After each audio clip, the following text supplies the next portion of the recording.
L'aspirateur débarrasse nos intérieurs de la poussière et de la saleté à chaque passage. Comment est-on parvenu à concentrer une telle force de succion dans un appareil assez léger pour être traîné dans toute une maison?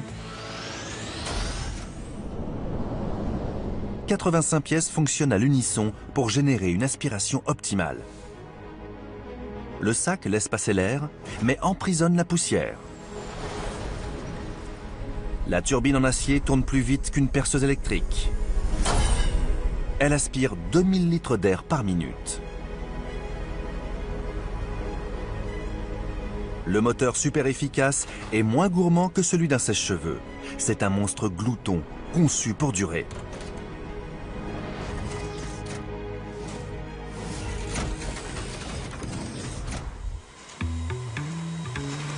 Ensemble, ces composants alimentent l'appétit féroce de cette machine.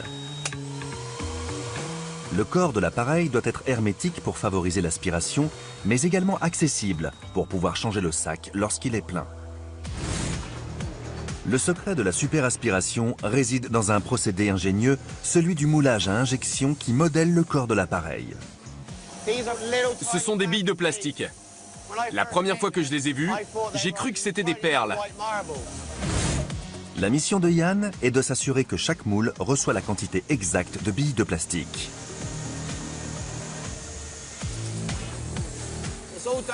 Le circuit est sous vide.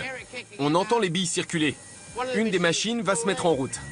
Si Yann ne s'est pas trompé, les cuves d'aspirateur seront parfaites. Sinon, la production partira au pilon. Une des conditions indispensables au bon fonctionnement de l'aspirateur est la réalisation d'un corps hermétique. Celui-ci est fabriqué par moulage à injection sous vide. D'abord la cuve, puis le couvercle, qui seront ensuite assemblés avec un joint étanche. Des capteurs libèrent la bonne quantité de billes de plastique dans le moule, qui va ensuite les faire fondre. Chaque moule est alimenté en billes qui sont fondues à haute température dans l'unité d'injection. On monte à 180-200 degrés à cet endroit. Les pièces du corps de l'aspirateur sont fabriquées dans deux moules différents. L'un pour la base ou cuve qui accueille le sac à poussière et l'autre pour le couvercle destiné à supporter le moteur. Un joint en caoutchouc assure l'étanchéité de l'ensemble. Cette cohésion parfaite permet une puissance d'aspiration maximale. Mais qu'est-ce qui empêche le moteur de surchauffer? Là encore, une astuce permet d'éviter les coups de chaud. Le moteur électrique de 620 watts est posé au-dessus de la turbine d'aspiration. Lorsque celle-ci est en action, ses ailettes propulsent l'air vers le haut, ce qui contribue à rafraîchir le moteur, même lorsque celui-ci est à pleine puissance. En même temps, la turbine aspire la poussière qui est emprisonnée dans un sac à micropores. Voilà comment votre aspirateur nettoie votre intérieur sans jamais surchauffer.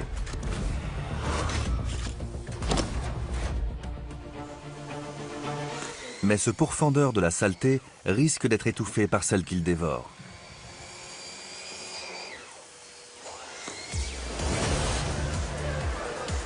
Les assembleurs doivent donc veiller à ce que la poussière ne pénètre jamais dans le moteur. Pour cela, ils installent un sac et un filtre destinés à emprisonner les particules et enferment le moteur dans un boîtier anti-poussière.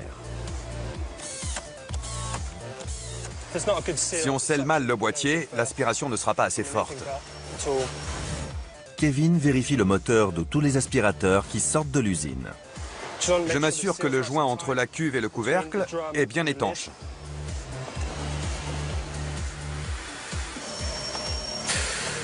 Cet aspirateur est prêt pour le service. Le moteur génère un courant d'air de 160 km/h, capable d'aspirer la poussière sur n'importe quel sol lisse. Pourtant, sur une moquette épaisse, cette puissance est sans effet. Comment l'aspirateur parvient-il malgré tout à accomplir sa mission? Caché à l'intérieur de sa brosse, l'appareil a une arme secrète. Une petite turbine qui tournoie dans le courant d'air. Une courroie en caoutchouc la relie à une brosse en spirale qui décroche les poussières les plus incrustées. À 5000 tours par minute, ce rotor développe une puissance de nettoyage maximale.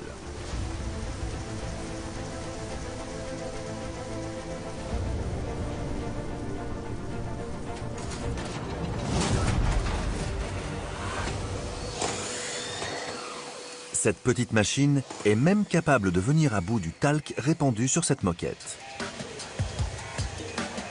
Mais avant de partir en magasin, chaque appareil doit remporter les Olympiades de l'aspiration. C'est le laboratoire de test. Ici, la température et le taux d'humidité sont contrôlés. Dans cette unité qui coûte plus de 600 000 €, les aspirateurs passent au banc d'essai.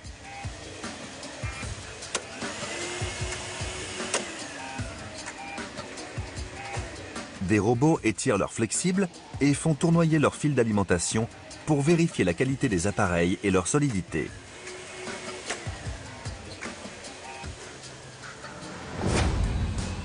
Enfin, le test final. L'aspirateur doit retirer le plus de poussière possible sur ce ruban de moquette. On verse dessus du sable très fin, qui coûte très cher, mais qui est indispensable si on veut réaliser nos tests. Cette poussière standardisée permet à Chris de vérifier la qualité de l'aspirateur.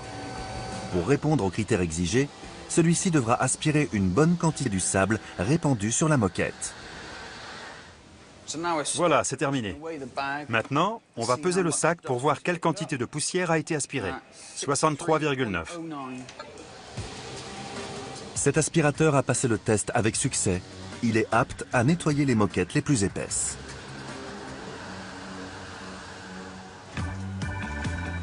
Cela fait plus d'1 siècle que ces appareils existent.